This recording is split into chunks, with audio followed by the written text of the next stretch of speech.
Holiday your heart out at Old Navy. Today only, all outerwear and all tees are 50% off. Plus, get 40% off your entire purchase at Old Navy and OldNavy.com. Outerwear and tees valid 11/18, 40% valid 11/15 to 11/20. Exclusions apply. See store for details.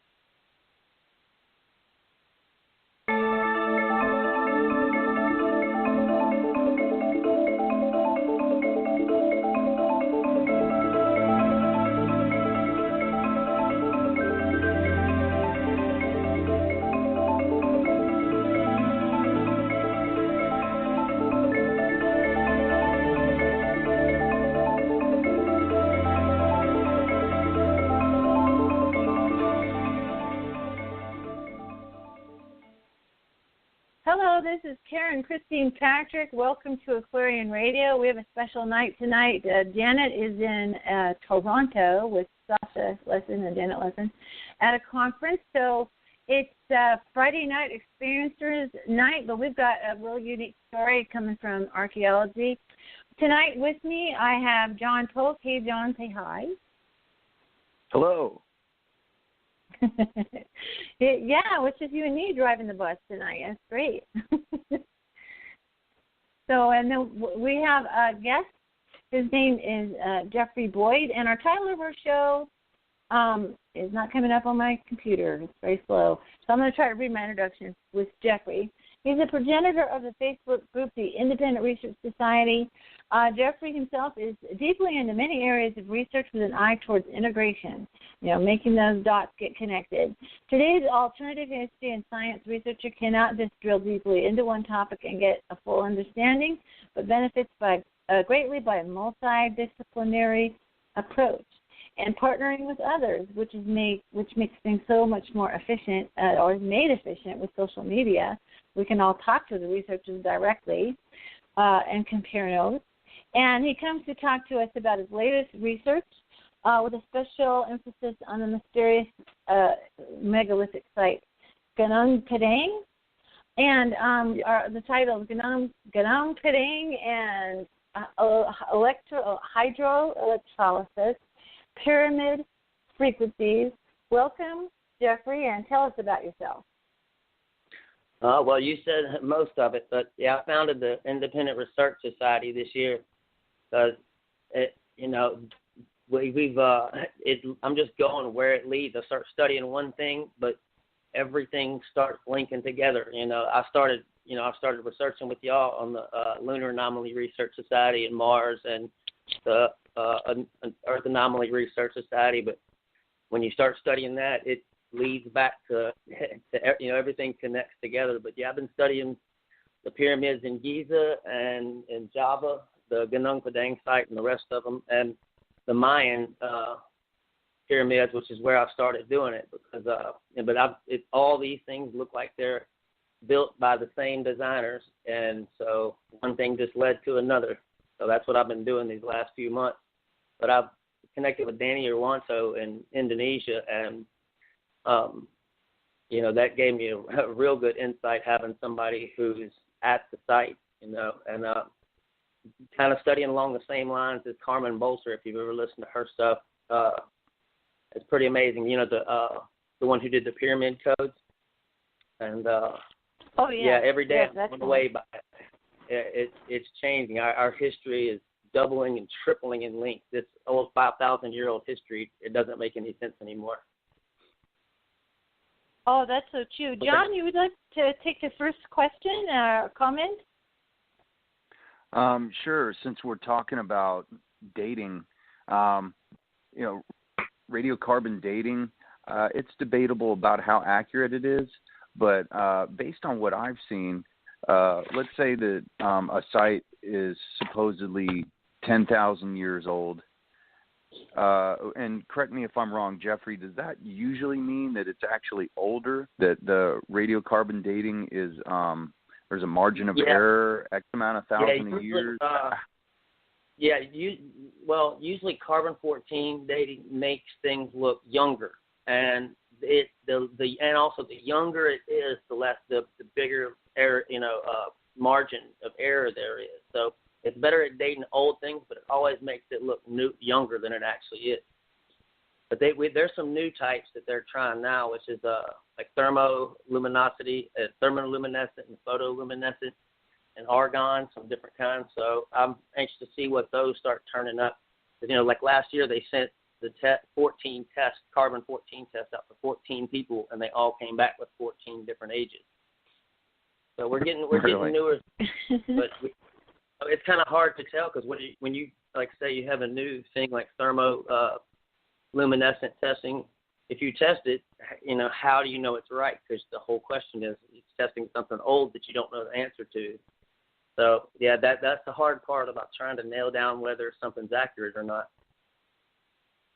Yeah, because I was researching today, and this is just going by carbon-14 dating, but they were saying that there's evidence in eastern Java that shows evidence of occupation dating backwards of up to 40,000 years ago, which would put us into the Paleolithic age. And, you know, of course, Penang Padang is in that general area. What is your years? So you're right on. It's 38,000 that we're looking at, but there's 3 or 4 different layers to each one of these pyramids, so you can see they're building over things. So we have to date 4 different times, 4 different eras. Yeah, I see that there's some of the chambers that were found were supposedly 20 to 26,000 years old, and that even the mountain itself was supposedly constructed. And some of the argumentation against that, they're saying, oh, it was lava tubes that, you know, and I'm not buying that. But you as an archaeologist, what do you hear? What do you think about that argument of it's just lava tubes creating those subterranean chambers? Well, when Danny Hillman was talking about it the other day, but if you've done ground penetrating radar or even been in a boat and used like a depth finder, you're not have lava tubes that are in squares. You know, you can tell it might be lava. It might be some type of igneous rock that was there from a lava flow, but this stuff was cut out, you know, and so you can tell on the ground penetrating radar that it's at least been formed, if not the whole thing was put together. But at the very least, they would have used something that was there and cut it out, if that's all it was. But the voids in it are not, or, you know, well, you can't say for sure, but it does. These things there's 3 of them separated by the same amount of space, and they all look to have that rectangular shape, and you're not going to find that inside of a lava flow or a void inside of a flow, you know. It looks designed. But they'll do anything to hold on. You know, so many people do anything to hold on to the history we have now. Oh, yeah. We were, of course, you know, Brett and I worked with the lunar anomaly stuff, and we were, you know, working through some images, and there's, people don't know this, there's square craters. Well, what they call craters. And it's like, how do you get a square crater? You know, that's funny. It's funny to watch them explain how that's possible. But basically, they just look all over the world in ancient sites where you had a building that was square and maybe it was covered over by dust and time and whatever, lava, ash, something. And then the roof collapsed. You know, there it is. That's what you're looking at is adjacent, in fact. It looks like a city where the roof has collapsed or whatever. And so, you know, they say that Occam's razor, the simplest answer is the best, right? They have to do this convoluted thing because they have a theory, and you're right, they hold on to this narrative, this consensus reality. I call it the consensus reality show. Consensus reality show narrative. And I mean, you literally can't get the halls of academia, archaeology, to change their mind about it with literally the department head has to pass away. I mean, it's literally almost that way. And so, you know, what's happening, though, is the information is piling on because now we have, like you said, we have people on the ground who are able to take, you know, amazing pictures. We have lots of independent researchers now can get the kind of equipment to surpass or be as good as the so-called professionals, and the data is just piling in, And, you go watch a television show, a mainstream television show, if you've been reading the internet for a while and seeing all this alternative information, it makes your brain hurt. I find myself kind of talking back to the television. We watched something on the Sphinx the other day, and we're like, no, that's not right. So, yeah, I mean, you have this independent research group. I mean, how did that get going, and what kind of people are coming into it? And it seems like it just blew up out of nowhere. I mean, you mentioned it like one time, and all of a sudden I'm seeing everybody doing all this work. I guess they're just connecting and sharing. So we can talk a little bit about that. I started. I couldn't believe it. I was like looking, like last month I was looking through the list of memberships, and I was like, how come I can't? I messaged Angela Johnson, one of my administrators for the group, and I asked her, I was like, how come I can't find anybody any memberships older than 3 months ago? Like it says approved by Jeff Boyd, approved by Angela. And it's because you haven't been around longer than that. We've been around April. Yeah, we've been around less than 4 months, and especially this last month, it freaking exploded. And but more people are starting to come to us looking for answers. Not literally just the group, but independent researchers everywhere, because people are starting to realize that this, whatever you want to call it, this cabal they have on keeping the truth out, and it's strange. I'm trying to figure out who it is that can have that much control of it. Like they've shut down the Gunung Padang site a couple times. You have archaeologists that literally went to the president of Indonesia to get it shut down, and that makes no sense. And I'm trying to see who has enough power to do that worldwide. Like Zahi Hawass, you got people who throw a temper tantrum to, and look crazy, but it doesn't make any sense. Like this last month, I was listening to this show, or Hutton Pulitzer. He came on the Curse of Oak Island, and the whole point of the show, Rick and Marty Lagina, every show, we no matter what, we just want to find out the truth, even if we don't find any treasure. They say that a million times. Well, then come to find out, they also turned the other way, or they were that way originally. Anything that was not 200-year-old pirate story, they turned down. And if the show was about finding out, because, the whole question was, what is it? Is it Knights Templar? Is it nothing? Is it, Blackbeard? Is it, we want to find out what the truth is. Well, they had a chance to be the most successful show, and definitely the most successful, quote-unquote, reality show ever. And because did not only did we find out what it was, but we found out that Oak Island was inhabited before 550 years before Christ at least, because that was a Roman way station where they were stopping over. They'd come over here from Europe, and they'd go along Iceland to Greenland. That's just the route they still take. And they were going down into the Great Lakes. We think mining copper.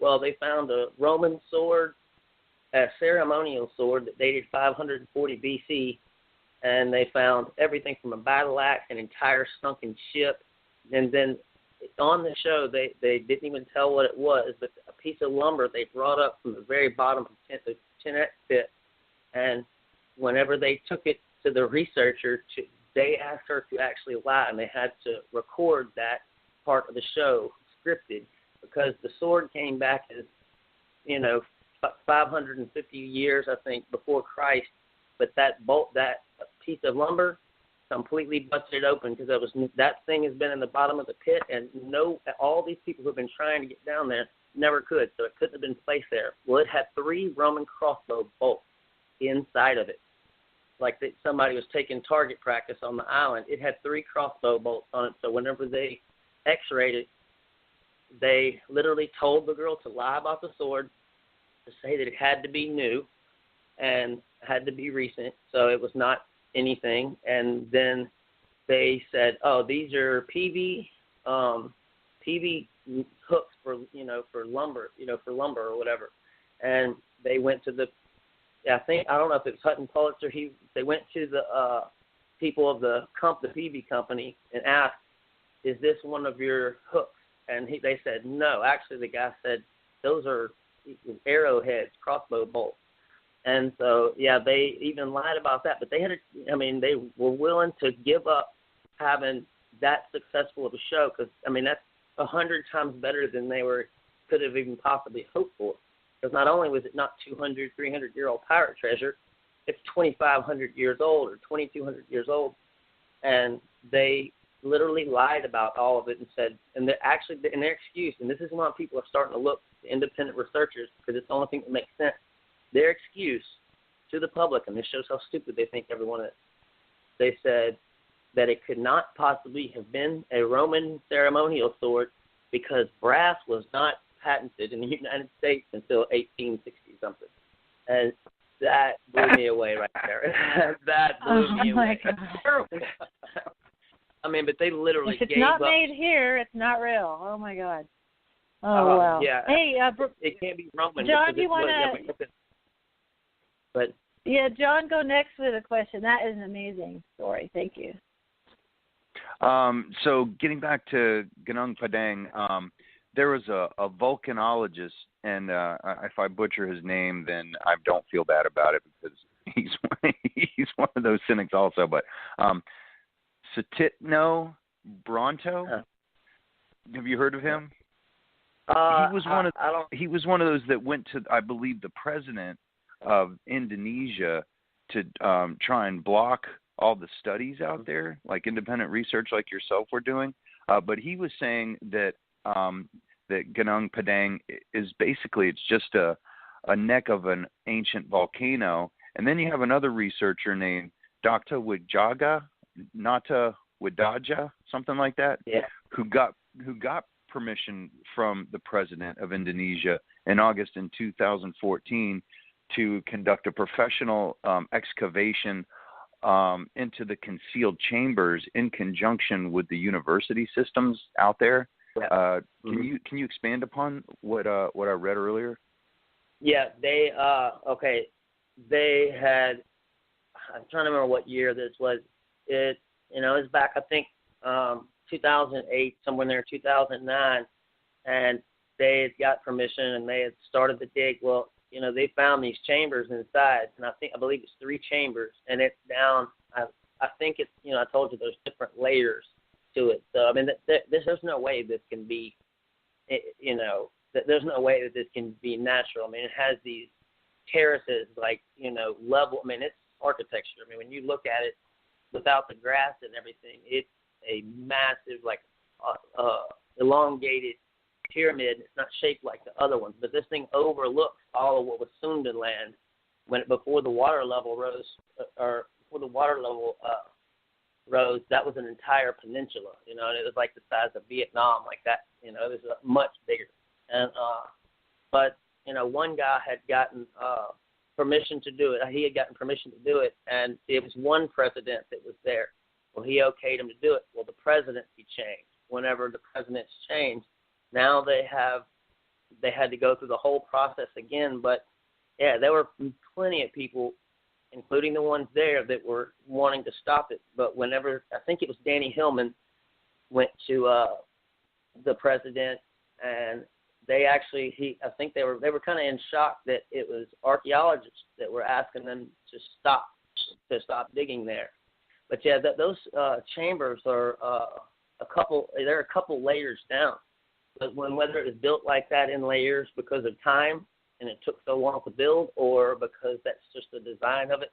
But there's no way this thing is. It's got steps that are laid in the ground all the way up to the pyramid. But if you're standing on Gunung Padang, and just think of it as like being in California, it's looking east back over what was Sundaland. It was over the whole thing, because you can kind of see, if you look at it with the water level different, it overlooks the entire thing. And there's a pile of stones that we were just talking about a few minutes before the show. There's all these stones that are about this. There's some that are in the ground still. It makes steps, and the rest of them are in the ground. It looks almost like a little road or a sidewalk they had. Well, those same shaped stones are all piled up, thousands of them at the top. And, it looks like if say there was a flood, it looks like all of the sidewalk and stairs and everything were deposited on the top. But when you look at what this thing is, when you look at a diagram of it, there's no way. There is absolutely no way that this is just a hill. I mean, it's just not even possible. I mean, it's a very intricate design, you know, and it's a massive thing. There's no way that the thing's shaped like that by accident. And also, on top of it and all through it, you have these.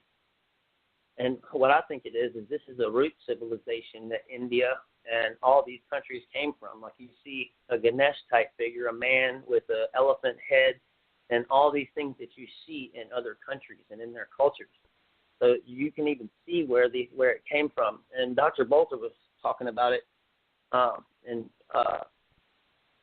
it looks like, and there was also, I forgot about the coins. There was a collection of coins and gold found, and where they were hasn't been seen for thousands and thousands of years, and it looks like stuff from the Minoans and all these unknown civilizations.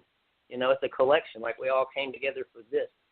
And, you know, it looks like this entire pyramid grid was designed, not just one, but all of them together. And because if you look at the date they have of 38,000 years at Gunung Padang is the exact same date they have for the Bosnian pyramids. And I think the same age as the Giza pyramids, because, you know, if you look at the years where Orion's lined up and what year, the Sphinx was looking at Leo, that was like 10,400 something years ago. But we don't know if they were pointing to a specific time, you know, and they knew a flood was happening then or what. But all over the place, this last month or so, we've been getting the same date back, 38,000 years. And that's exactly what Samir got in Bosnia for that pyramid. But and they all have the same math in them too, like the same formula you find. You know, it's like all of us building a house by certain specifications. Well, there's nobody to tell you how to paint the outside of the house, but they all have the same ratios, and which is the golden ratio you find over and over again in it. But yeah, it surprises me. I find something that just blows me away every day, so it never gets boring. So that's become all I do now. But yeah, this is becoming everything. Independent researchers can research what they want to without getting their funding pulled. So, you know, I say it all the time. You'll never make any. You know, you only make real discoveries when you get stray off of the path of the ones who came before you and failed. But to even say the Americas was, you know, discovered by Columbus in 1492, that's embarrassing. I would never say that I believe that. All over the world, we're just starting to get this picture of a global civilization. Everywhere you look, you find evidence from the other people, but everybody wants to always isolate each one of these people, each one of these civilizations. They want to isolate them so they didn't know anybody else in the world. But just on the nature of these civilizations, that's not even possible. You know, it really just wasn't. From the Celts to you name it, they were going everywhere. There's so much Egyptian stuff we found in the United States, and the Anubis caves, and I mean, all over the place you find stuff. And a 9,000-something-year-old sword found in Georgia. This stuff's starting to come up everywhere, but now it's getting harder and harder for them to hide it, especially with the internet. Oh, that's so true. Yeah, you kind of, even though it's the third thing on our list in the title, you kind of tipped into the whole concept of the pyramids. With being the golden ratio, the particular mass, you might as well go into pyramid frequencies because that dovetails right in. And yeah, one of the things that kind of hit me about all these cultures having, I mean, you'll see Egyptian motifs in Peru, Ecuador. I mean, to me, it was, like you said, a global civilization, and to a certain extent, perhaps, you know, religious and social branding, because you'll see the same kinds of figures and imagery and just the same exact thing just all over the world, and you wouldn't expect them to be that way. We were told they didn't interact, but having lived on a boat for 7 years and realizing all the waters connected to each other, and these cultures were very maritime oriented. Everything was trading. They were all trading with each other. I don't know why they got this idea to separate all of the cultures, because maybe they could get away with it when people didn't know very much and we didn't have interglobal connectivity and information sharing. But, yeah, it is. We have an ocean, water that's connecting all of these civilizations together. We know the greatest civilizations of Egypt and all of them had a strong, maritime capability. We just watched Cleopatra. We watched that 4 hours old movie of Cleopatra, watching the Battle of Actium. And so, yeah, they had, were competing over, major waterways and had major battles. And it was really important not just to have armies, but to have navies. But, and then I also been looking at pottery, and they had, ways to carry huge gallons and gallons of stuff with a type of pottery called the pithos that was equivalent to like a drum, like a 50-gallon drum that we have. And then they had the smaller pottery that they traded, which was, is the pithos and the amphora, and that's how they transported oil and all kinds of exotic stuff, back and forth. And it's like this is all going on. These cultures were interacting with each other, and they were very sophisticated cultures. And I hope you get into your metallurgy stuff too, because you've gotten deeply into the metallurgy techniques, because basically our basic story is our human civilization, whether you go with a Darwinian or creation or whatever, it's young and wasn't very sophisticated, and stayed in their local areas. But goodness, how did they learn how to do all this stuff? There's a deeper story here, and I believe we're cracking through it. And you're right, we can't depend on the academia as we know it to, basically give us the straight thing, because they're hiding stuff. And tell you that every time I've done major archaeology topics on the radio, I've had more flack than any other topic, more difficulty, and I don't like to talk about behind the scenes. Behind the scenes,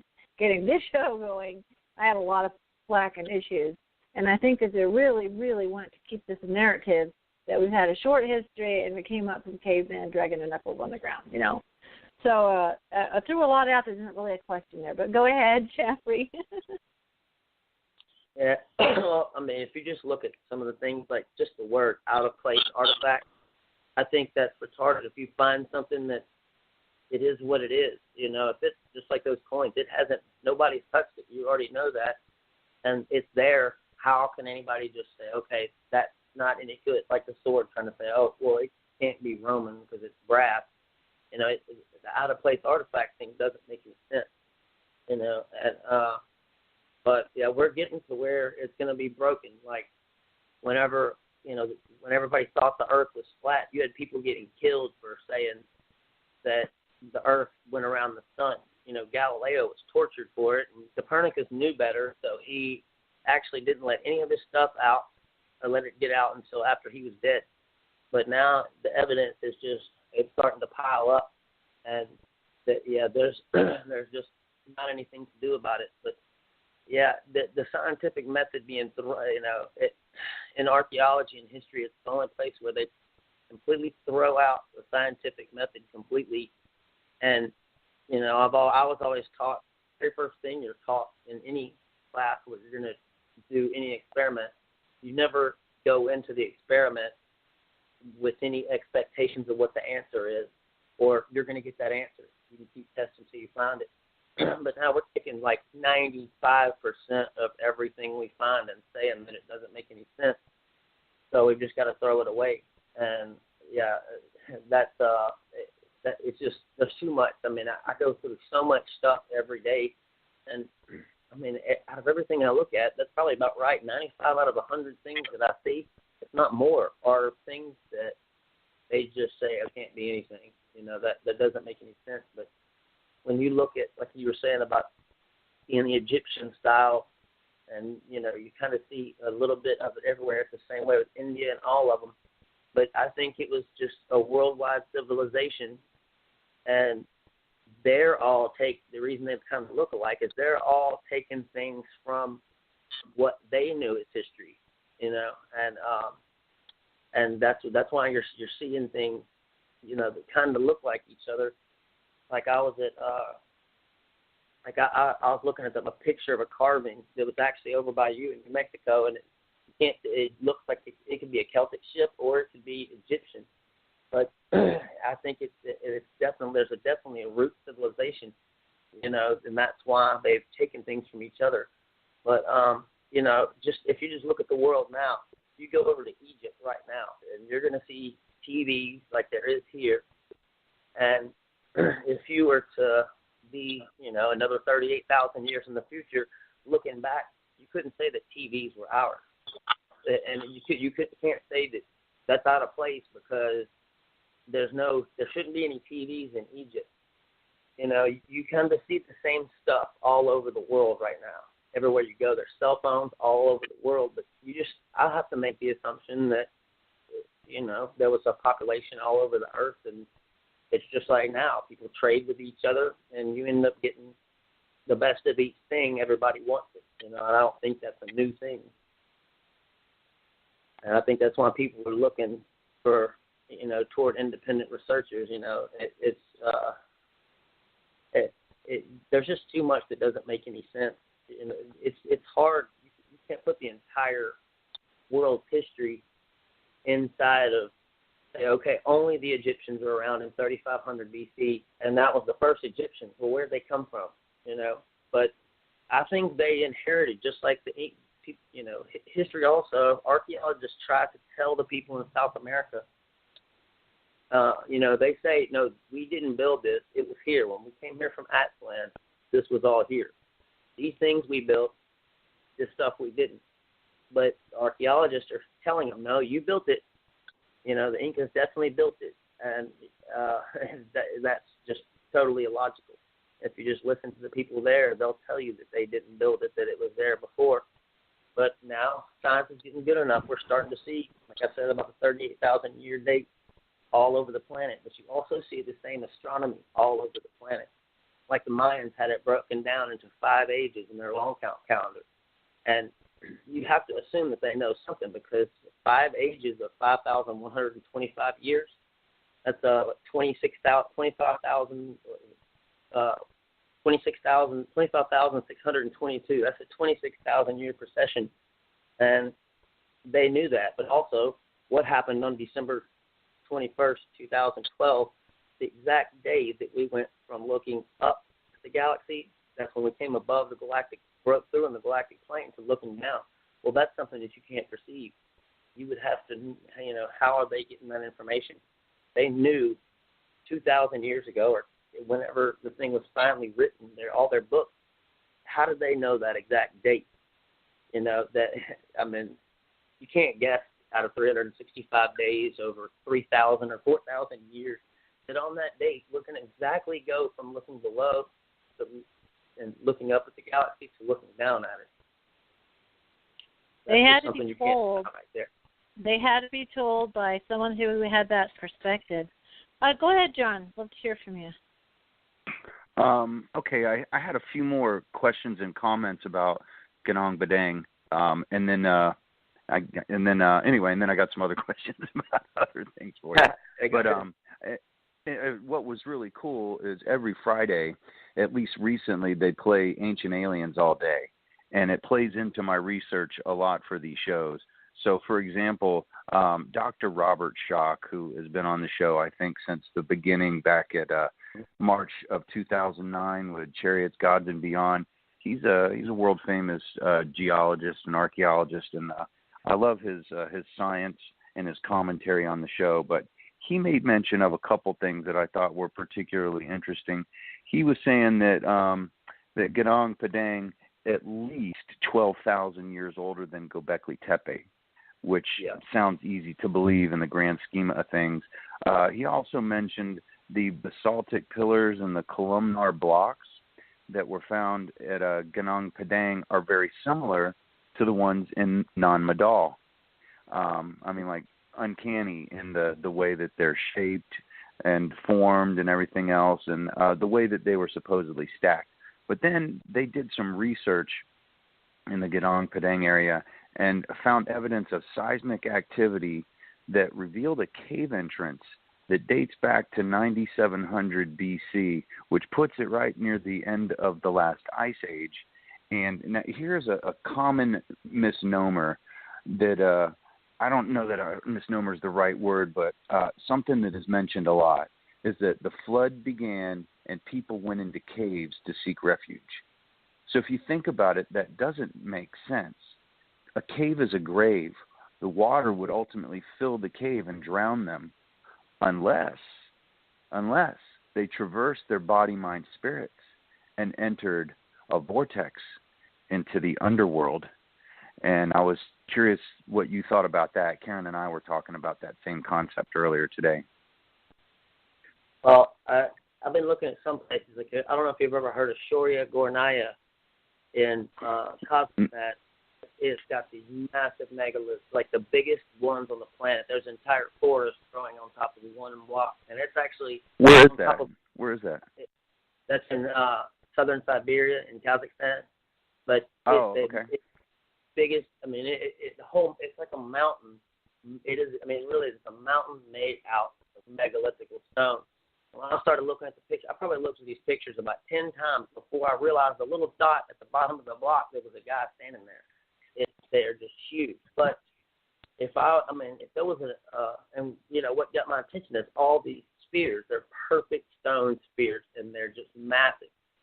Don't know what they're for. I mean, I've tried to figure out everything, what they could possibly be for. But you see them all gathered up in one place, like in little ravines and stuff. Like you can tell water. It looks like Ganong Padang, where water deposits, you know, all the stuff at one place. But to me, this place, and I don't know why, it's a place I want to go and try to break through and get inside of it. Because what this place looks like, and I've found in other places, is,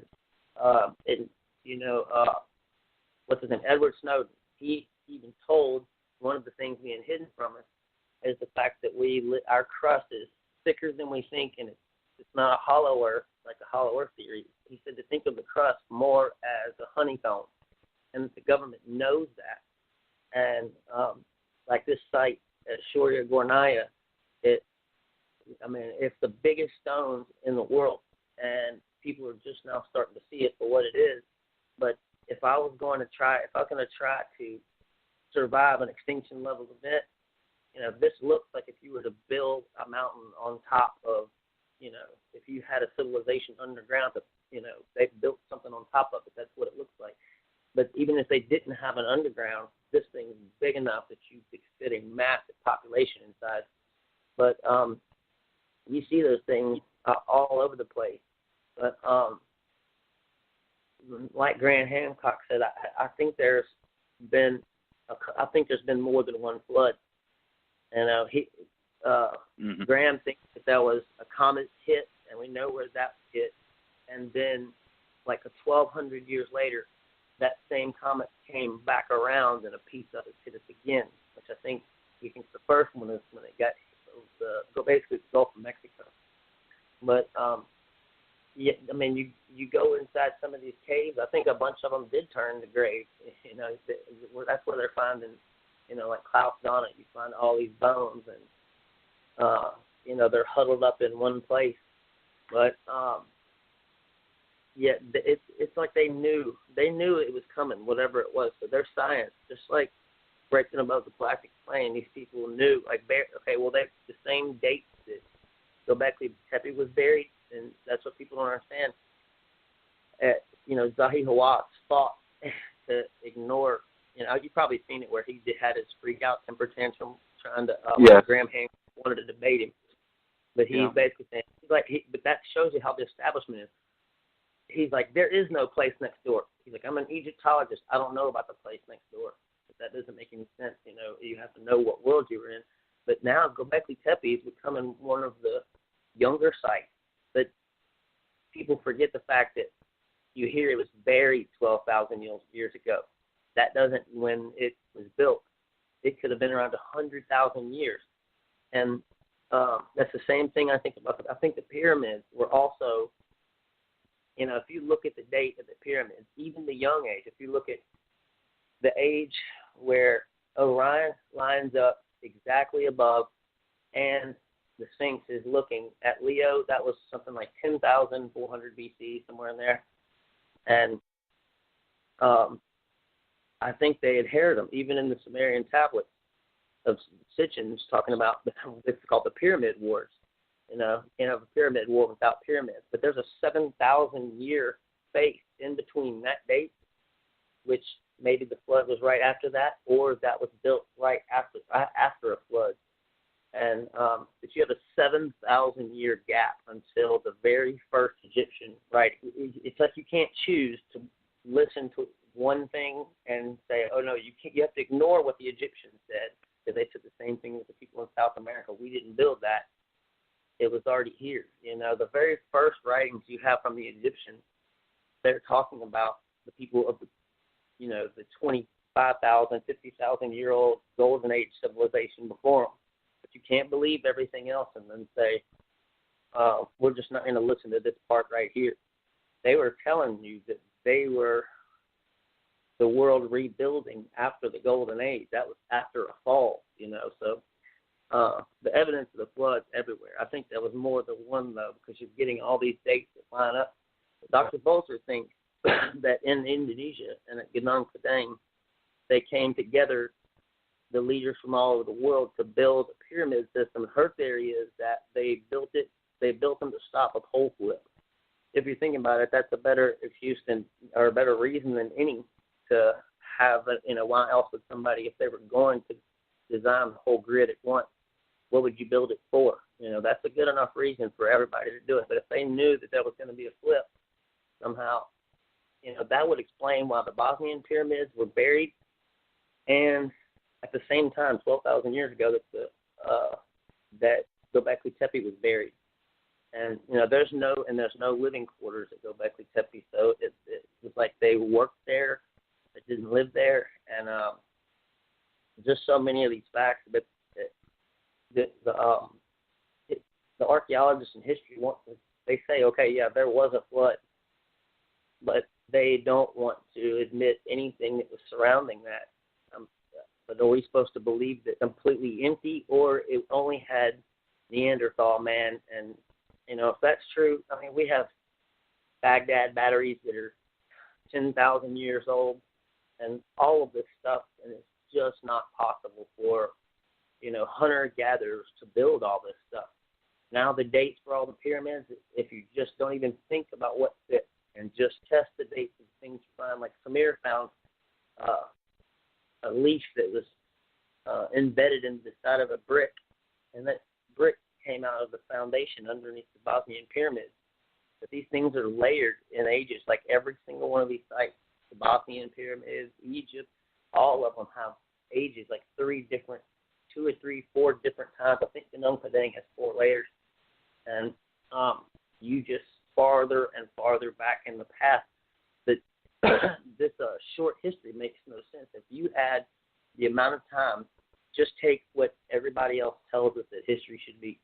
The date from then until now, the 2,000 years after Christ, and then back, you know, you can say, if you say 10,000 years, well, if you add that time plus the time of, say, an extinction level event and that ice age, if you say that that's history right there, from the beginning of the ice age till now, that means we could have done this 20,000 times, over 20,000 times already. I think there's been a lot more civilizations and a lot more than just now. And to think that humans are the only thing that, you know, they're trying to find us in history, and they're not. Just like when they look out in space, they're not looking for alien life. They say they are, but they're looking for us out there, because they're looking for planets in the Goldilocks zone with water, you know, all these things that are between, you know, that have a temperature between negative 20 and 110 degrees. They're looking for us out there, just like they are in history. But it's like this, that's what me and Karen were talking about yesterday, and they hold on to this, I guess, so they can say that we are the pinnacle of intelligence in the universe ever. And that would mean that we're in a pretty dumb universe. And, you know, it does not make it. You know, it's true. There's no intelligent life anywhere. Scotty, beam me up. Exactly. Brett said, my partner one day goes, if the current Egyptian civilization built the pyramids, how come they stopped? Why aren't they still doing it? And I was laughing because I'm from the Pacific Northwest, and the people there build longhouses as part of their culture, the natives there. And they struggle right now just because modernity is impinged on a lot of native cultures, but they do still try to teach, their young people and to continue the tradition of how to build totem poles and longhouses. I mean, they're still doing it, and they've been doing it for a very, very long time. So that's what you wonder is, why did they stop building? Even just some small ones. Just, they're going to have to build the big ones. Just keep that idea up. So there's a discontinuance between, the current modern culture there and, what's there from antiquity. And, another friend I had who worked in the trucking construction industry, he says, we can't do this. We can't move the monolithic stones today with our current technology, with cranes and all the things that we have. We can't transport things with our system of if we tried to transport those blocks, even if we could get a truck big enough, we'd end up, crushing the road. The road system would crush and end up in the mud. So, we're not botanical, just looking back. And both the main systems, I suppose, the evolutionary type system and a creation type system, they're not explaining a pile of evidence. And one person who inspired me to look into this was a gentleman from 100 years ago named Charles Polk. And he was writing, even back then, how if science didn't like a particular... And science is, we think science is like a study. It's like this, learned study of all the best evidence and all the best theories. But there's a tremendous amount of politics involved. And the funding issue means that you're not going to really... If there's an oligarchy that wants a particular result, like cigarettes don't cost cancer, they're going to, swing their vote that way because they can literally, pull the funding. Some people in academia will not touch. I had a friend who passed away last year, research colleague. Well, I'd say he's more like an icon. His name's Neil Freer. He's an icon in the Anunnaki circles, Anunnaki study circles. And he worked with a gentleman, and they contacted university after university after university to look into the information about the Anunnaki and that they possibly were spacefaring, and the whole information that was brought out by Sitchin. And under the, kind of behind the scenes, some of the researchers at the university would say, yeah, this is really compelling stuff, but we can't touch it with a 10-foot pole because we wouldn't keep our job or we wouldn't keep our funding or whatever, and it's just to show that that's exactly true.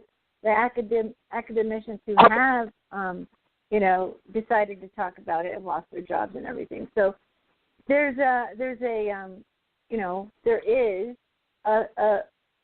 what do you call political correctness, I suppose, to the sciences, to media, to our consensus reality show, civilization, and they just act as if the question isn't even a question. So when we're independent researchers are discovering all these things, it's as if we don't exist, and they have these clever words they use. They say, oh, that's bad science, pseudo-science, that's quackery, that's, they're just basically, schoolroom style name calling, instead of actually, okay, great, you said it, you called me a kook. Now, would you please tell me about this monolith? What do you think about it? So what's kind of interesting is that out of sheer frustration, those of us in independent research literally had to come up, like with Aquarian Radio, with our own media, to even discuss it.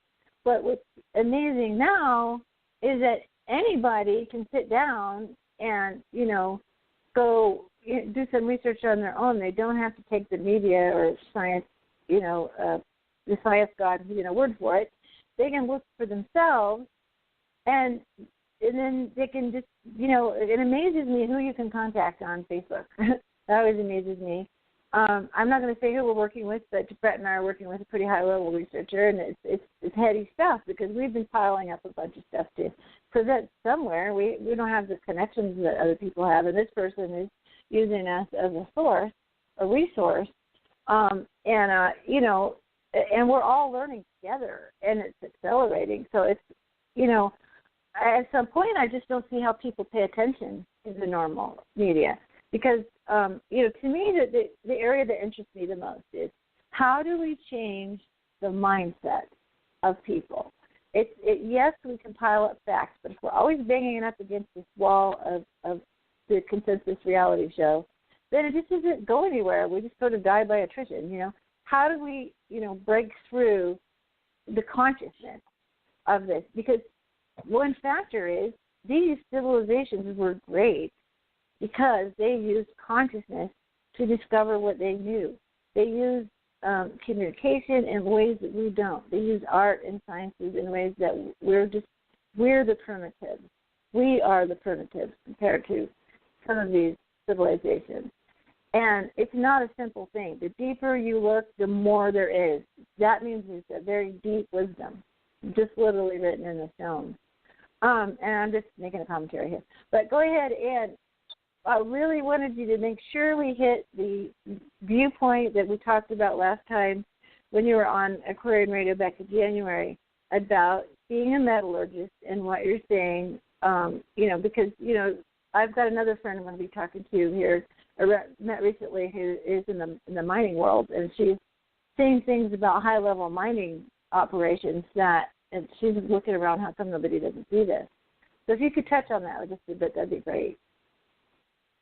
Well, I'm seeing that, not just with metallurgy, but there's so much of it. I talk to people all the time that are in different lines of work, and that's one of the reasons why I even got the job at Kamatsu. It's something that I thought about, and, I wanted to be able to prove yes or no on my own because you can't get any good answers from anybody else, but it's just like every single other thing we talk about. It's just simple. When I look at it, it's the first thing I thought. Those stones were poured because on Ancient Aliens they were saying, how could this have been done? We can't lift these stones and we can't do this and this. It's hard. Everybody's been thinking in the same mind frame for a while, so it's even hard for the average person to break free of that and not think that they sound crazy. But to me, that just looks very simple. You can tell the stones. Like, how can they lay a stone so perfect that you can't even get a piece of paper in between it or whatever? And I answered it to myself on the show right then.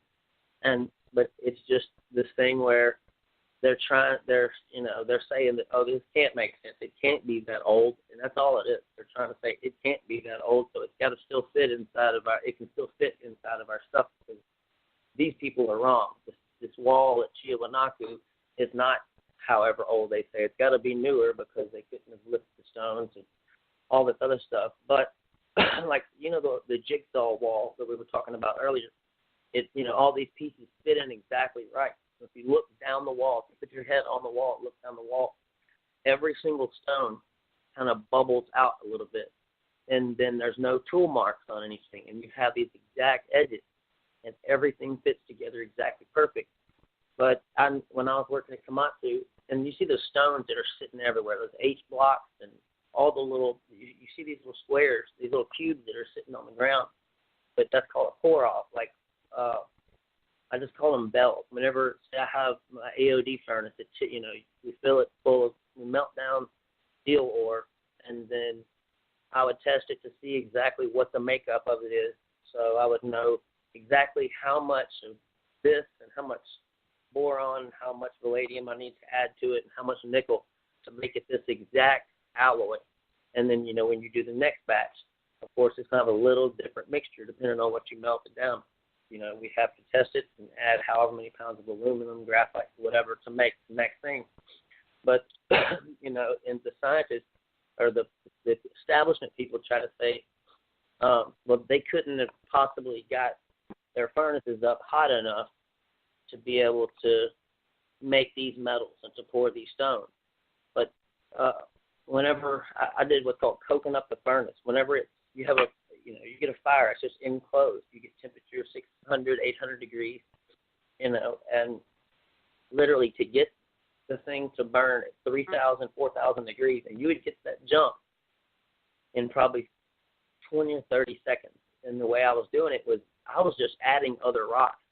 Depending on what the makeup of it is, I would add so many pounds of aluminum and a little bag of graphite, however much I needed.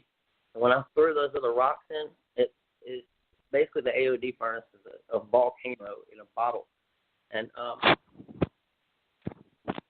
sorry, my phone just. But I would throw other stones in there, and that instantly made it go to 3,000 and 4,000 degrees. And whenever you pour into the, we were making the thing that goes over bulldozers' teeth and mining equipment and digging equipment. You don't want to have to replace the entire bucket with the teeth on it on a bulldozer or anything, or on a backhoe whenever you've used it. That's too expensive. So we would make these alloys and these teeth that fit over the bulldozer teeth, and you can just pull those off and replace them. So we would have, something that looked about like an ice chest. And, the little negative little T that sits inside of another T from a punku. I was like, I can make that. And I actually did at work one day, just screwing around. And if you just have a mold, say you just pour into the walls, you have a silica or a sand mold. All I was doing was taking whatever the negative shape is that you have to make. When you pour the liquid in there, you set the shape of the bulldozer tooth down inside the molten meltdown, and as it cools, it happens at a perfect rate. As the stuff hardens into its shape, at that temperature and in that amount of time, the sand starts crushing in on itself and dissolving. So by the time the stone is completely hard, now you have this perfect void. No matter how complicated you want to make the thing, you can make it in the shape of a T set inside of a T, set inside of a circle, and it, just whatever shape you want to make it into. And that sand crushes in on itself until it disappears. And literally when you're melting down and you're pouring these rock molds for stones or anything, the byproduct is pure metal. So that's how they can have better tools than we thought they did. If they could melt down stone, they would have excellent metal. But like that wall, if they had a sand, and this is how easily you could get those stones to fit in there so perfect with the bubble front just coming out a little bit, because the stone is semi-solid. So almost instantly when you pour it in there. So if you were to, you already have half your wall built. You have these two shapes where it needs corners on it. If you poured sand down in there and had something on the front, when you pour the molten rock into it, as the thing cools and doesn't need its shape held by the front, you can remove the front plate, and now it's got sand in between the stones. So as it cools and that sand is disintegrating in between, on the rock on both sides, all on the three sides, the bottom and the two sides, that sand is dissolving. You could have it like if you needed half inch thick to hold the weight of the rock. As the thing cools, the sand crushes in itself and dissolves. At the same time, as it's dissolving, the rock fills in that space. So by the time the stone cools, the sand is dissolved down to just a grain thick, and you have that perfect bubble out on the front, and it's also smooth like that. You see how those stones do not look like something they pulled out of the earth and chiseled and then lowered down into the wall. And like that handle on Brian Forrester's, all you have to do is have that little that knob sticking out in the shape of the mold. But yeah, you pour it, sand is going to disappear.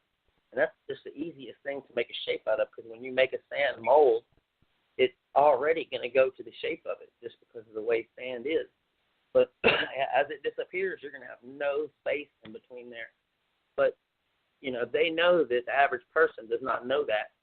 And so before they could kind of just say anything they wanted to. But now with the internet, there's people like me talking to you, talking to John, talking to Danny in Indonesia every day.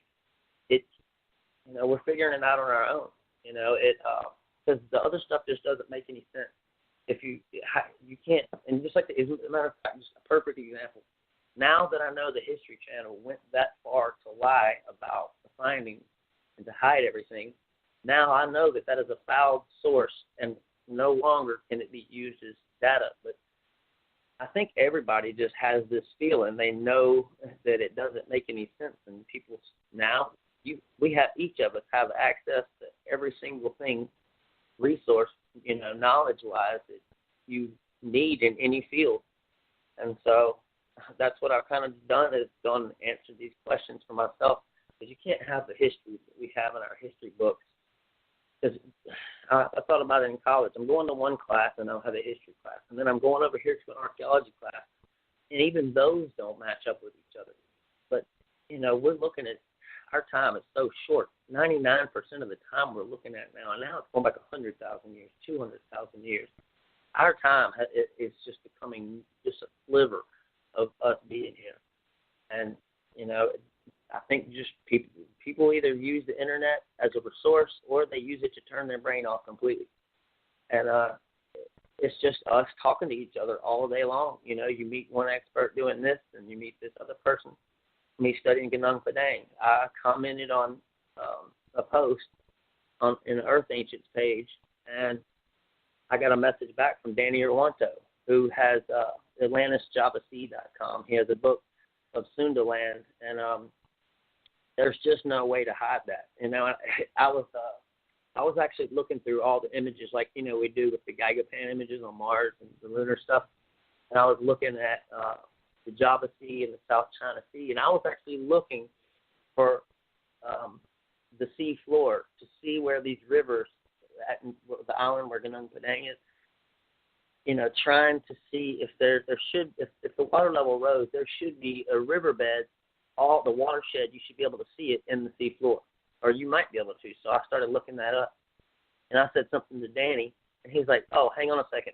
Boom. He sends me a map of the entire river system on the sea floor before the water level. He already had it mapped out and everything, for a massive area. But all those islands in Indonesia were one peninsula back then, whenever the water level was 400 feet different. But I just said, basically I was like, yeah, I'm just looking at these river systems, and he's writing his book, and so I'm just kind of, collaborating with him, learning a bunch from him. But now that's how everything is. You can talk directly to whoever, listen to Hutton Pulitzer, his report on Earth Ancients about all the stuff on Oak Island. Well, after the show was over, I just messaged Hutton Pulitzer, and yeah, we have access to everyone now and our own way to find out the answers. But it's going to break. I mean, like the Flat Earth did, they were burning people alive and hanging people, calling them heretics. But eventually, the evidence gets too large. But the amount of time it took for the Flat Earth to go away, this is going to go away a lot faster. We have just much easier to put the evidence up.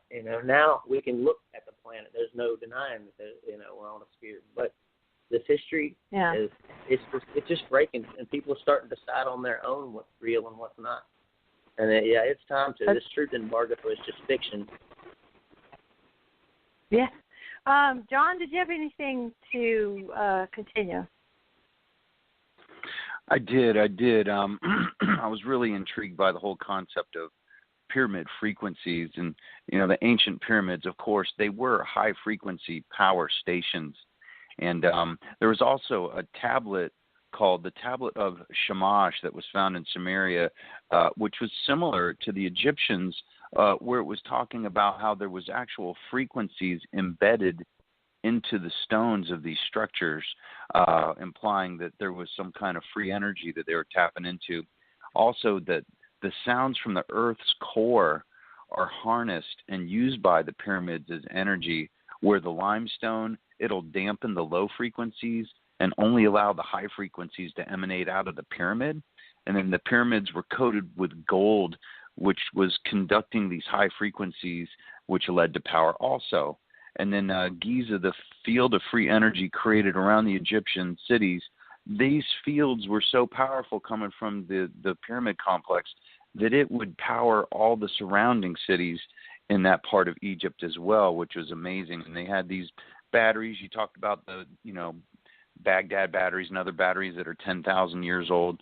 They had a term for it. It was spelled DJED, Djed. I'm not sure how you pronounce it, but that these things would always stay charged, that you never even had to recharge them, and that even the Ankhs, the Pharaonic order, mostly had those, but others did too. But those increased in power also, and that they used these steel or gold rods to direct this power within the field. It was pretty amazing. So in effect, Giza and the Bosnian pyramids, which really became famous because of Sam Osmanagic, who did testing on those stone spheres that you were talking about. And they did testing for properties and materials, and were able to demonstrate that they were poured. They were like some kind of prefab assembly line to make these stones. And I think he came to the conclusion that 98% of all of those stone spheres had the exact properties. So they're all made prefab from the same properties. Yeah. Wow. And Giza is the largest Pepco station, along with the Bosnian pyramids, and now the Antarctic pyramids, which they're unearthing and finding. And then also around these pyramid complexes, they would use water underneath the pyramids, around the pyramids, because water sound travels 4 times faster in water, meaning that the high frequency would move with increased velocity, and then they would deliberately direct it towards the crystals, which would enable the piezoelectric effect. And then I went on to read about how the core of our Earth is more like an iron ball that's like a crystalline structure in effect, and it's 15 miles across. And that this is almost like the internalized battery and or the soul of our planet, where all this energy comes from. And then it plays into harmonic alignments. It works because of certain frequencies from which the university seems pre-designed. And these frequencies are harmonics of 4 fundamental frequencies of universal oscillation. And that this was talked about in detail by Christopher Dunn, the Giza power plant, and I'm sure you're familiar with Dr. Dunn's work. What do you know about Dr. Dunn and the Giza power plant, Jeff? Oh yeah, I know about Dunn. He had a good talk a couple months ago on Earth Ages. If you hadn't heard it, but like we were talking about the metallurgy and mixing these stones. If you have all, you can't find one stone. Even if they're all together, if you break them all up and make all these spheres, each one of them is going to have a different makeup, and it's going to be 10, 12%, 20% different, even if they're found together. The only way to get it 99% is if you're pouring. That's what I was looking at those spheres. That's the only way you can get it like that. But what I also think they were doing was, with the gold and with crystal, find anything else in the earth that is that exact makeup. I think they were, that and all the stones that are in the pyramid, the 2.5 million stones, they all have this same consistency in it. And like in Bosnia, everywhere you test it, it's the same thing. They're all like 99% as close, to the other one. But all of that work together in Giza was, and I think also in Bosnia it could have been the same too. But I think they might be older than Giza, but there's no way to know because you have a lot different environment in Bosnia as you do in the desert of Egypt. That's why Egypt, there's no telling. It could be 200,000 years old and still be there because you don't have a lot of rain and stuff there. But who knows what it was back then. But if you have, Tesla's towers that he was building, and he would put a pole down into the ground and wires that went deep into the ground, and then the tower, I don't know how tall each one of them was, but I'm sure he had different ones at different heights testing them, but he knew how to broadcast. In Colorado Springs, he broadcasted electricity from one side of his lab to the other to light up light bulbs he screwed into the snow. But in Egypt, that's another thing that I've used to date. That's not, if you just follow exactly how you're supposed to do scientifically, just don't even listen to what anybody said before, test and look it up and figure out for yourself. But if the Nile is say 5 miles from the pyramid, is it even possible that they would have built a pyramid 5 miles away from the Nile? I mean, there's no way. They're going to build it. If the Nile's that close, one thing if it's 200 miles away, but if they're going to build something, they're not going to build it just out of reach of the Nile. But the Nile, when it went in front and underneath the pyramid, is the same amount of time that lines up with Orion above your head, and the Sphinx looking at Leo.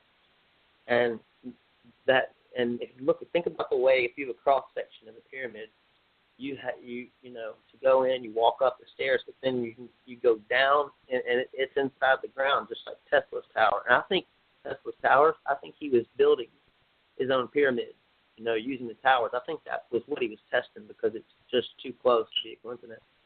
And so if Tesla knew that you could bury something in the ground and then, you know, had a distance, whatever it was, above the ground, and that was causing electricity, and he could broadcast from there, he had already figured out how to get a low voltage to do it. But if you had those wires going into the ground and water running underneath, you know, 50 feet under the ground, 100 feet under the ground, that tower would get more electricity. And whenever when the Nile went in front of the pyramid, there's these canals that kind of make it curve in front of each pyramid, and you have that chamber underground and then the one above it. And I think these were broadcast stations, but if you look in the Queen's chambers, I think the Nile ran under that, which causes high electricity, and that's why the quartz is in there too. That's also something in common you have in Mexico, in Egypt, in Bosnia. You have quartz on the ground and water running. And that causes electricity. And I think they were broadcasting, and especially if there was gold outside of the pyramid and if there was a cap piece. But if you go look in the Queen's chamber, the scientists ignored the fact, why was this thing full of salt or even salt water? The Queen's chamber on the ceiling is covered in salt. And what is salt? That's the best electric catalyst that you can have. And just like, okay, when I was in 4th grade, I actually built it. I got a little clear, just a small little clear bucket, kind of like Tupperware. I took a cork and glued it to the bottom of that bucket, then filled it with about 3 inches of water, and with that cork glued to the bottom, I had 2 nails. Each nail, I stripped the wire and twisted positive around one and negative around the other. Stuck the 2 nails down into the cork, so now the nails are buried underwater. And that was connected to a 4 B-cell battery. And I would take 2 test tubes, one over each nail. So you have positive on one, negative on the other. When you hook it up to the battery, then you start getting bubbles on each one of the nails. On positive, those bubbles are just oxygen. It's breaking the water into hydrogen too and oxygen. So one test tube fills up twice as fast as the other one. So you know that's the one that has hydrogen in it. Whenever it filled up, I would pull the test tube off and use a fireplace match and blow a huge flame out of it. So by making electricity and their broadcast station, their byproduct was pure oxygen and hydrogen fuel. And just the way it's built, being underground, and because if you look, I guarantee you that top of the pyramid is going to be close to what Tesla's towers were. But when I look at it, it's an electrolysis machine. You would have, and you have those vents. Those vents were acting like the 2 test tubes in the chamber, in the Queen's chamber where the salt was. I was using baking soda. I would pour in the water as a catalyst to make it speed up, to make it charge all the water. And that's why there's salt on the roof of the Queen's chamber. So you would have the Queen's chamber fill up with hydrogen, and it goes down that vent. But that vent shaft, they asked, why is it closed off? It was closed off because that's where the hydrogen started collecting and filled up all the way down. And then the other one, you had oxygen. And I believe one of the vents is open, but if not, I know that there's a little door with 2 copper handles on it. And that the copper handle too also acts like the nail. But I think that they were making electricity with, and I believe that they were using hydroelectrolysis. But I don't think that they had to have wires or anything. I think you're right. I think it was broadcast all over Egypt, especially the plateaus. And I'm still trying to figure out what the entire system would have been doing. But I'm pretty sure I'll come to the conclusion that the Giza Plateau, the pyramids there, were for their resources, for electricity and for fuel. But they were burning, if that was the case, they're burning clean hydrogen and getting hydrogen and oxygen as their byproduct for their power plant instead of us burning coal, but I think that's exactly what it is. That's just like everything else we talked about. How can you look at the pyramids and not take the salt on the ceiling into account?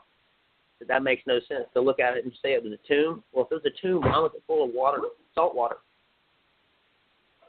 That would be bad for the dry, desiccated environment you're trying to have to embalm and preserve a body, for sure. I wanted to ask a couple questions about, again, this pouring. This is, I guess, a cement, if you're talking about lava-type hot cement that was shaping the stones, and the mathematical complexity of, each stone basically in the pyramid had to be unique. In other words, there weren't, the cement blocks of the same size in order to get the angles and everything that was involved. Every one of them had to be unique, as far as I know. And one of the things I sort of followed up on was in Non-Madal, in another location, which has been highly suppressed for quite a long time, is Rockwall, Texas. There's a giant rock wall, and again, it's the same thing with the stones being, placed there 7 stories high, quite a structure. A gentleman by the name of Josh Reeves, in one of his talks, came out with the fact that the material, the rock material, when you actually looked at it, was a composite of crystalline, the crystals in it. And another researcher I know developed, he creates orgonite, which is putting different materials together, crystalline materials and other metals and whatnot, to create a positive, energy around people and other situations. But this is, which was discovered, a while back, that there's this, positive energy, this chi energy could be actually helped by this orgonite. And so, this is what Josh Reeves was saying, is that these crystals, these multiple frequencies was in this rock.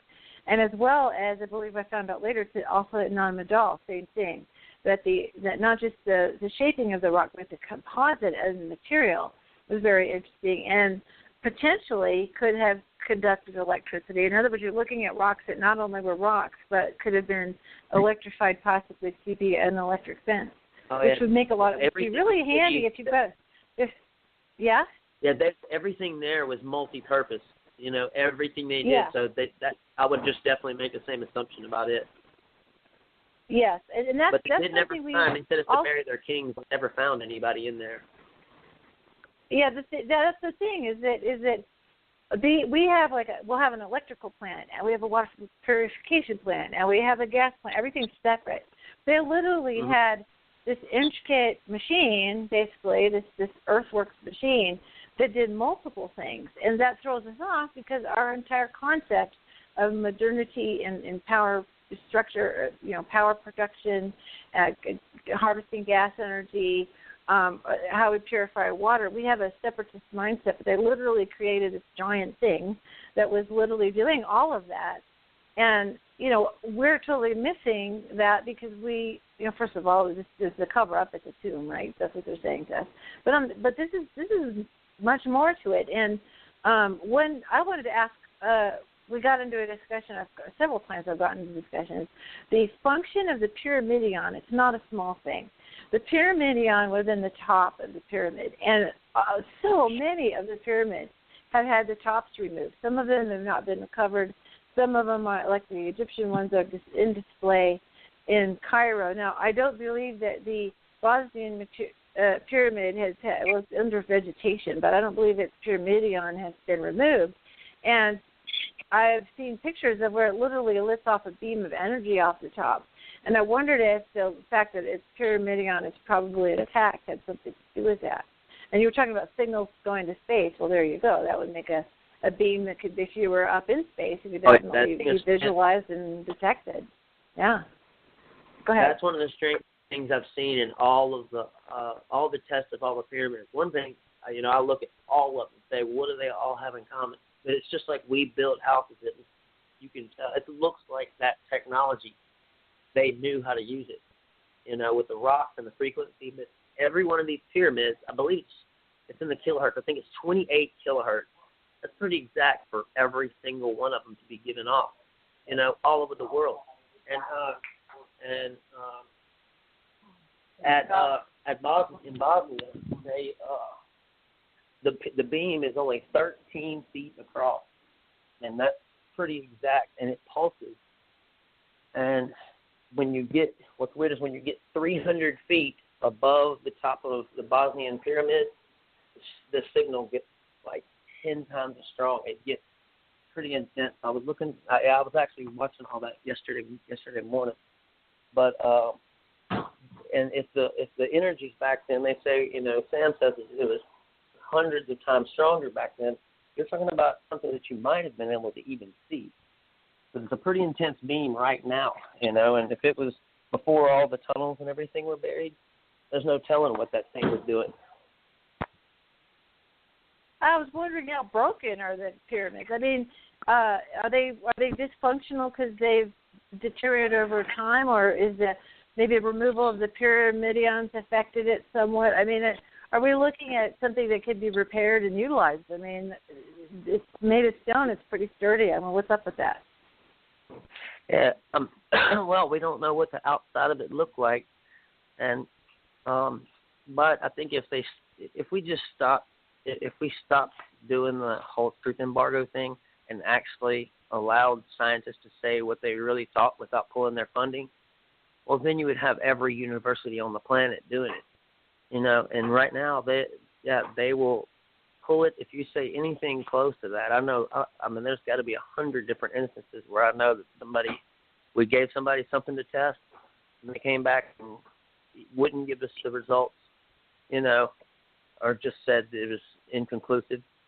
But I think if we ended that part of it, but it's just strange how, it's almost like there's somebody somewhere that's keeping all that together. I'm like, is it religion?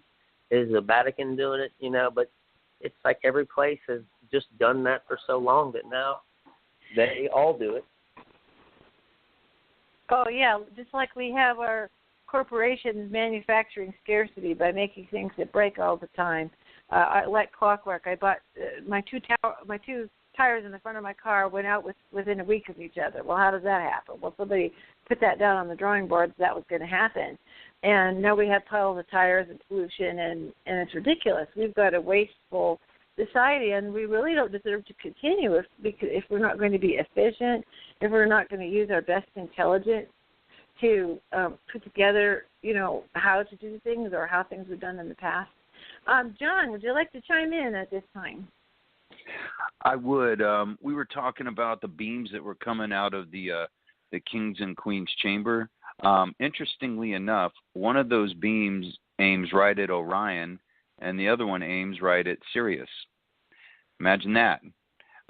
Also, when you pair the fact that a lot of these pyramids were also religious ceremonial monuments, you have to also consider that our prayer energy to worship the ancient alien gods, our deities, our prayer energy somehow compounded this effect and played into the piezoelectric effect. There is power in prayer, and there's power in the spoken word, and crystals can amplify that energy also. So all the obelisks, all the pyramids had some kind of crystalline structure at the apex, which pointed up at star constellations, most of which were Orion and the Pleiades. So there's definitely something to it. You brought up an interesting point is that, if these are tombs, the Great Pyramid, they never found a sarcophagus. But do you know what the word sarcophagus actually means? It means flesh eater. So yeah. There was a scientist named Joe Parr. and he was experimenting with pyramids and shooting electricity in them. He'd make them out of crystalline structure, just small model type ones, and he'd shoot electricity in them and get them to spin, and then as they would spin, they would start to levitate. And so what he concluded or hypothesized is that under certain conditions that these beams could play into teleportation. So there's different pyramids where they have these monster sarcophagi in them, but they've gone and had researchers do analysis to see if they could find any organic material, namely a dead body. Tombs, yeah, of course they could find it, but there were other ones where there would be a whole pyramid with all these sarcophagi in them and no evidence of any humans being buried inside of them. And what they concluded is that those were actually chambers for teleportation, also playing into this whole concept by Joe Parr, that the pyramids, not only were they power stations, but they were also used for teleportation of the gods between here and other stars and star systems, which I found incredibly interesting. Also, going back to what we were talking about earlier, how really there was a huge cross-pollination of the different cultures around the world. An example is in the Grand Canyon. There was an archaeologist named G.E. Kincaid back in 1904, and he was boating down the Colorado River through the Grand Canyon, and he happened upon some caves. So he gets out of his boat and he goes into one of these caves, and he found an Egyptian-style sarcophagus, and he found a Buddha statue made out of marble with lotus flowers in each hand. And so he goes to the nearest newspaper, and then he, by way of telegraph, he sends this transmission to the Smithsonian out of Washington, D.C., which is where that was his employer. And so the Smithsonian sends another researcher out there named Jordan. And after that whole thing, once Jordan finally got to the Grand Canyon, G.E. Kincaid was never heard from again. So you can only imagine what happened to him. And then our government went in there and extracted all of these incredible artifacts out of the Grand Canyon and sealed up the cave entrances. And now those parts of the Grand Canyon you cannot go to. If you get caught going there, you will get shot, if not arrested and detained forever. So there's a huge cover-up. Nobody wants us to know the whole truth. And going back to Bosnia, Sam Osmanagic had a team of scientists, and you were talking about earlier, Jeffrey, how they were building these in layers, over long, long periods of time. So 30,000 years ago, they built the initial pyramid, and then 10,000 years after that, they built on top of it, and they built on top of it again. Well, most of those pyramids that he investigated, the outer layer was made out of concrete, and they tested it for materials, and it was concrete that was 3 times stronger than what we use today. And I thought that was all pretty interesting also. But my final point, I think I touched on everything I wanted to say. Xibalba, the name of the Mayan underworld. There was a doctor named Dr. Linda Sheely she researched the Maya for probably 20, 25 years, something like that. And she started to learn the language and their system of writing. She could read all the the Dresden Codex, and she could read all that stuff. And what she figured out that the actual term Xibalba meant was the Milky Way. So if you're just some scientist and you're stuck in empirical evidence and stuck in the old school, this and that, if you dig a hole, you're just going to dig a hole into a bunch of rocks. But if you're spiritually minded and you're not trying to dig a hole, but you're trying to traverse the earth's spirit, you can go into another world or another dimension. And I thought that was incredibly interesting also. But I was wondering if you could expand upon the whole piezoelectric effect, Jeffrey. Oh, sorry, I was on mute there. On you talking about the broadcasting of it, or the power with the stones? Yeah, explain that in a way that anybody could understand, because it's a pretty intricate science behind it. Yeah, it's well, anytime that you get water was magnifying big time. Anytime, but it's about resonance. So the only thing that and that's what's doing the. I think that the multi-use thing. The only two things that can break water into parts, and that's also, that goes even into the belief of getting rid of the body too. And we've been in the Research Society. We've been passing stuff back and forth, talking about all the stuff of Thoth, and the stuff that was probably in the Library of Alexandria. That right there was probably the place where all of the accumulated knowledge of the world was. Now we know it was a real person, and with resonance or anything, there's places you can just stand sometimes. Even in an electrical storm, you can stand outside and feel the electricity in the air. But when you have a massive amount of water, like the Nile, running across rock, you're starting to magnify it many, many times then. But that's also, like Karen, you were talking about those 2.5 million stones all being different size. Well, if you listen to like David Sereda, and I think Chris Dunn too, I think it's right too. I think it was tuning exactly the pyramid. It was tuning it to an exact frequency, and but yeah, you see the same belief. It's like their science was also exactly that same way, and like Dr. Bolter thinks that they're why they have. If you look at all the Egyptian pharaohs and all of them, they had gold bands around their arms, around their biceps, and around their ankles, and you had the electricity being broadcast all over the plateau. You'd have to figure what else would what would that do to us, but it looked like they were more high tech than us, because people never asked the question, how are we discovering all this? How are we figuring out things? Because it's like we'll get advanced enough to recognize it. That's all it is. Like in Japan, they started building now. The people in a certain block, everybody's putting together money to have what's called a floating foundation. They're doing the same things that the pyramids and all these places do. These things are still standing after tens of thousands of years. Whenever anything we would build would be crumbled to the ground. Look at like San Francisco, our building. Whenever there's an earthquake, how it just destroyed the Marine District. And but now we're seeing that these things are sitting on a floating foundation, but we didn't recognize that until our technology gets big enough. But if you just look, I was reading the stuff on the wall of Dendera and like Abydos, and the stuff on the wall in there, you see airplanes and what looks like all kind of stuff, helicopters, but the electricity, it shows them holding what looks like light bulbs.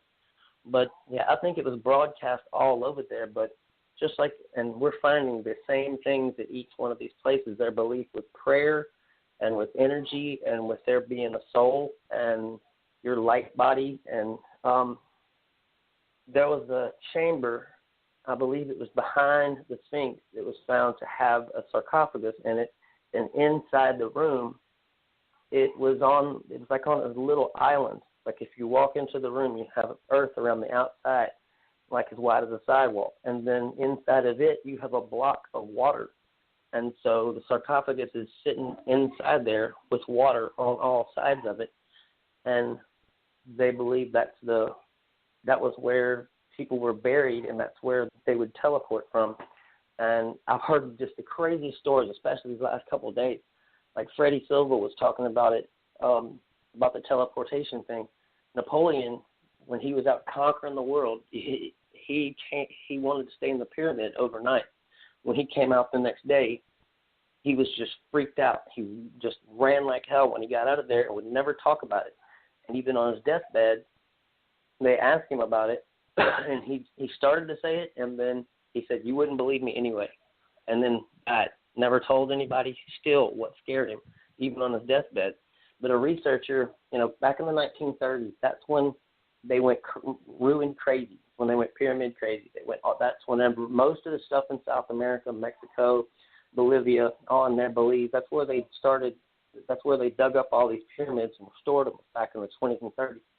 But that was an American, and he wanted to go out and see all these things. He was in Egypt and went into the pyramid, and this was a guy who was, you know, just a regular blue-collar guy when he was working here, not somebody who ever had some elaborate stories or anything. But he said that when he was locked inside of the pyramid, that after they closed him in there at night, you know, some people have stories of lights and stuff.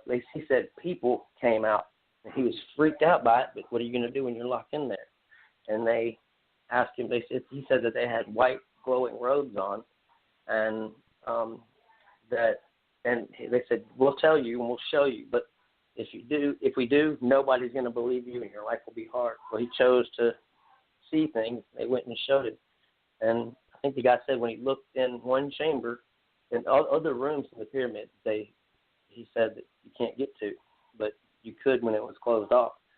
And he said looking into the king's chamber, it was a different room, different place completely. And if you go read their writings, you find references to it and to teleportation, like like all their little vent shafts, right? Series A, Series B, and Orion. You know, everything's even built to that. I know. So I think it's more than just, you know, a random, hey, I like Orion constellation, let's build all of our buildings, you know, in the shape of it. I think there's a lot more to it than just, you know, some belief in something that they didn't know about, you know. And like when Nimrod, back then, I think there was, like Graham Hancock says, the builder god. They saw their gods as people, just like Quetzalcoatl and Kukulkan was a person. He had a white beard, and their writing said he came out of the sea, and when he was through teaching them, he left back to the sea in a promise to return. But you see that same common thread between the Mayans, the Aztecs, the Egyptians, everywhere, you know, the old Sumerian tablets, you find that same core belief through all of them. But somewhere along the line, whether it be the flood and maybe the information was saved in Alexandria, but we lost that. We lost that information, and we're starting to get back to it. And what's weird is the Mayans had the long count calendar that is broken into ages of 5,125 years.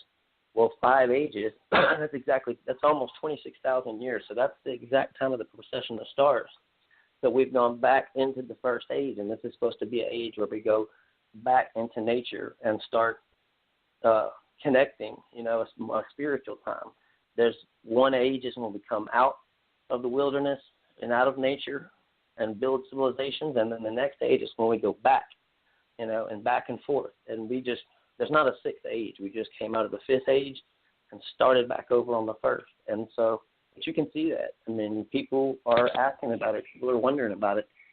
And just a few years ago, people thought if you believe in any of that stuff, you're a spiritual kook. And now it's like that's what everybody is thinking about. And you see this consciousness thing. You see this collective mind. I see the same people like we've been talking about. Everybody's thinking about the same things at the same time. And it's just amazing. But I think we'll eventually come across somewhere where we're going to find record, you know, and so we're going to have to find something buried somewhere. But that's why we have to stop the little truth embargo thing, because right now you have independent researchers who are funding themselves and having to raise their own money when we have this trillions and trillions of dollars in the universities that cannot study anything except what they're told. So they can't discover anything new. They're basically told not to. You know, that's as simple as it gets. Oh my gosh, that's just sad to me in so many ways. We took a spiritual turn, and I really liked it because you were talking about John, we're all saying as we develop to a certain level, then we look at what these artifacts of the past, and suddenly, you know, a light bulb goes on. Oh my gosh, this is what this is. So, for instance, just in the burial practices of Egypt, they had this story that Osiris was killed by his brother, and chopped up into pieces and sent all over the place, which is kind of extreme. It's a pretty extreme way to get rid of somebody. And then his wife, Isis, gets all the pieces together and is able to revive him. And, I mean, that sounds, up until the century we have now, that sounds super implausible and, oh, my gosh, and it's just a story, mythology, or whatever. And yet we now have this concept that if we just have a little bit of DNA of somebody, we basically, we've done this in animals, dolly the sheep and lots of animals, where we clone them. And so we literally can get a clone created out of the DNA of an animal that's passed. Some people do that with their pets, which is interesting. So now when we look at the burial practices of the Egyptians, we start to go, oh, okay, so they believed that revival of the body, a bodily resurrection, was possible, but it meant that you had to take very special care of the body. And so ultimately, when we get these mummies, we're literally getting preserved DNA. We're getting a likeness of what they should have looked like in case something goes wrong in the recloning process. We literally could clone these guys, although there's ethical considerations of human cloning of any kind. So what we're now looking at them, and it looks so stupid in that regard. And then if there was a teleportation component, and some people believe that these pharaohs and other deity kings, the kings of the god, the kings were the children of the gods. They were the bloodlines of the gods. And they knew they came from the stars, and they expected to be returned to the stars. So quite literally now we see, so they could literally be put in a sarcophagus and maybe teleported back to the home planet, so to speak, there to live amongst the gods again. I mean, this just starts to make sense in a very physical kind of way if you're at a sci-fi level. And I think one of the things that popped in my head, you get these downloads, and this is a good one. There is no was, there only is. There is no was, there only is. And I don't know, what does that mean? So I thought about that a while. And it had to do with the idea that we have been taught a progression where humans had a very primitive existence, and then they built up city-states, and then, maybe there's floods and things, and we built up stuff again. And we've had a little bit of cataclysmic, change over the centuries, but it wasn't so long-term and repetitive. This is where the Mayans were given information we weren't, but there's been a cycle to it. And basically, anywhere at any given time in the cosmos, there's primitive people on planets. There's primitive, in the normal way we use the word, people like a subsistence living, who live in remote areas, who are hunter-gatherers, maybe don't even have agriculture. And I think it's disingenuous to think of primitive people as somehow they're not smart, because we find out that their culture and their language is often very, very sophisticated. Thank you, Margaret Mead. We find out that, for instance, the Aboriginal people have an incredible folklore and memory of information that we don't have, the Dogon tribe, and so on and so forth. The indigenous people have a memory, folklore of, being from the stars or being in dream time. And so the word primitive is a bit of a pejorative word. But as far as like our normal use of the word primitive and modern, and futuristic, at any given time, there are groups of beings, civilizations living in one of those kinds of stages where they're either very close to the earth, or they're starting to experiment with the city concept and whatnot, all the way to flying around in spaceships. So the idea that there's this, we're it, and we've had this progression from primitive to modern is really specious, because there always was beings living at any given level, at any different manner or way. It's our ignorance that says, oh, that was then and this is now.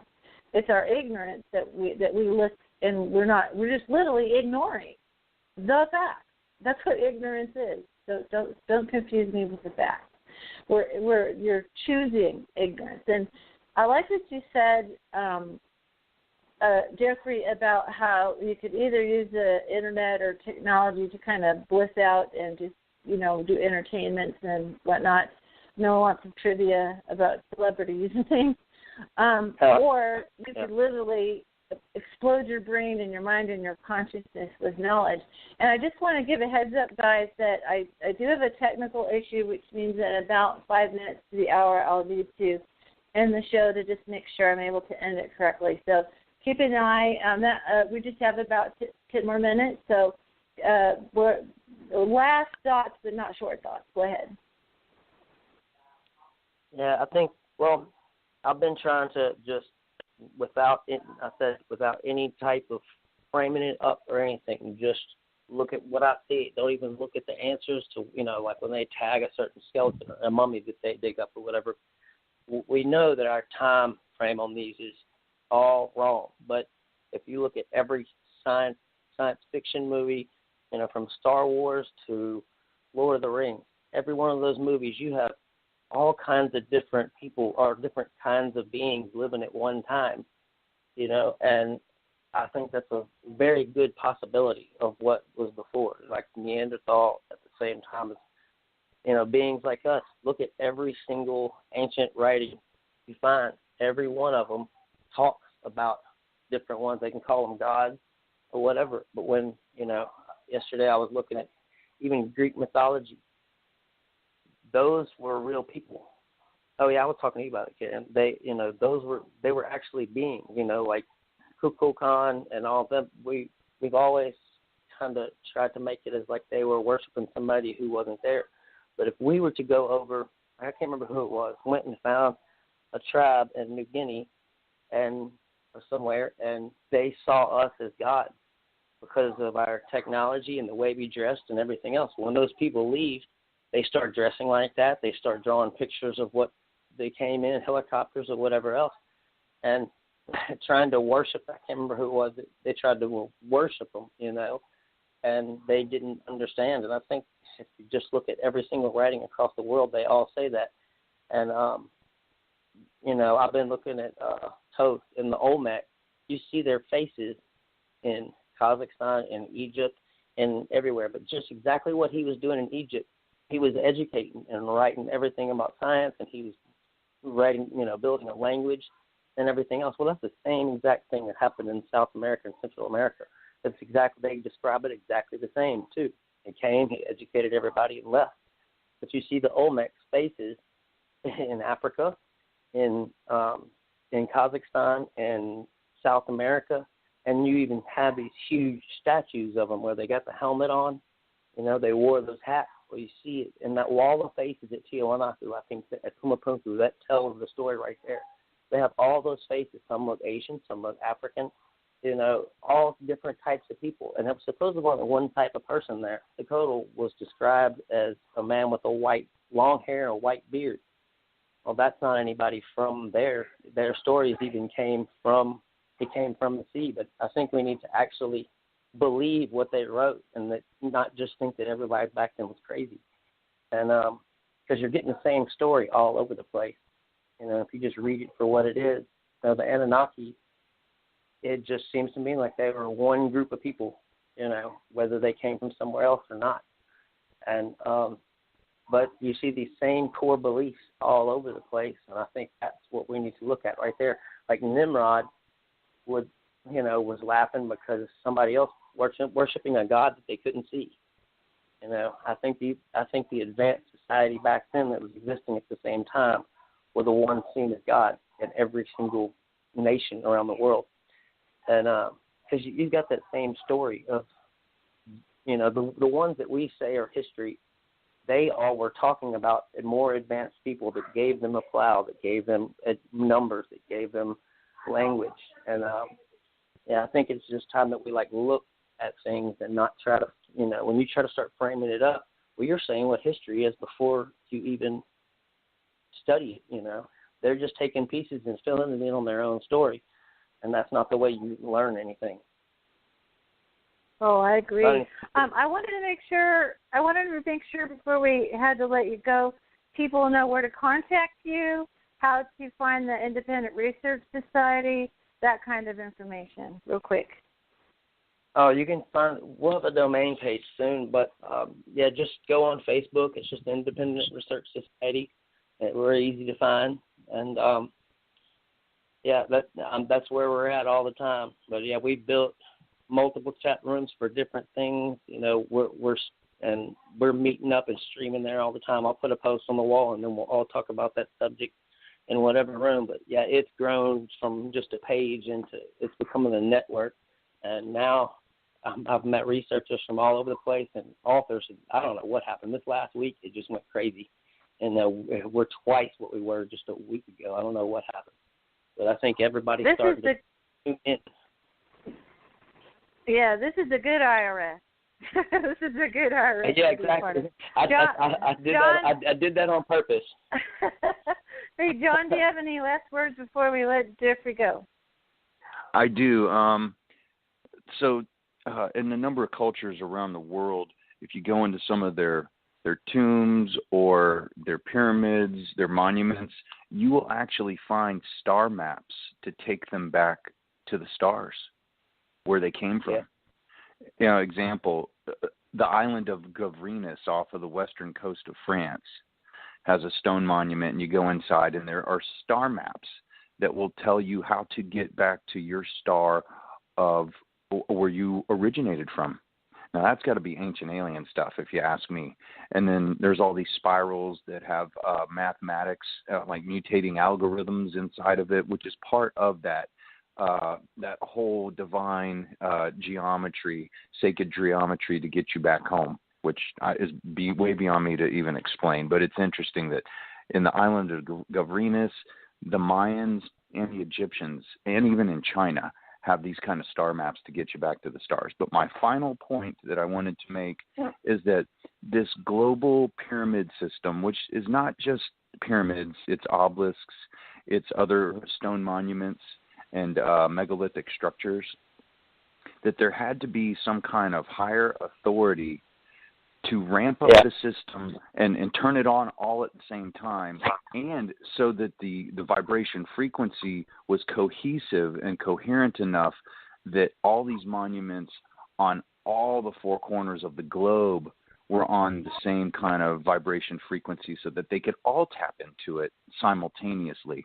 And I would tend to think that if one big part of the network failed, that it could take down the whole grid. So that there had to be some kind of higher power governing all of this construction. And that's why it's so similar.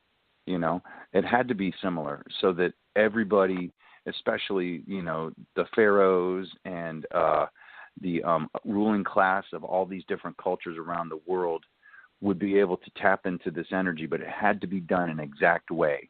It had to be done scientifically, but I believe it also had to be done spiritually. And that's a big thing that we have lost sight of, is that there is some higher authority out there that put this whole system together and made it work. Oh, thanks, John. Well, you guys, I'm running into that time where I need to bring it down. Jeffrey, you got to come back again, because this was no awesome. Doubt. We could have a whole seminar on this topic, and it's great to see. All day long. I love that you're getting these chat opportunities with all these researchers. I got to go check it out.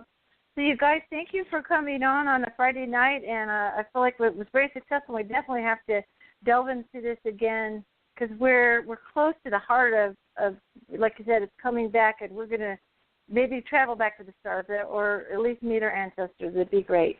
So guys, thanks, and you guys take care, and people go check it out on Facebook, Independent Research Society group.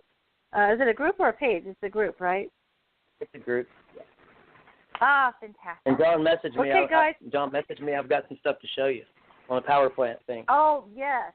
Yes. I love the 360 I was looking for John. I couldn't find him. Oh, we'll hook you up. Okay, guys, take care, and thanks for being on, and thank you, audience, for listening to another episode of Aquarian Radio, and this just gets better and better. Thanks so much. Bye-bye. Bye. Bye.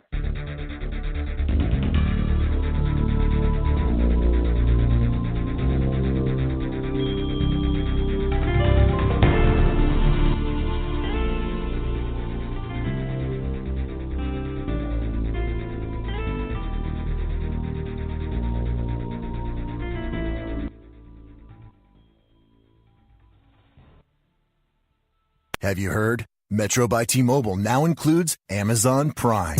Yes, enjoy the best of shopping and entertainment, movies, TV shows, music, free shipping, and much more. All included for just $40 per line for 3 lines. All on the T-Mobile network. Discover the smarter way. Metro by T-Mobile.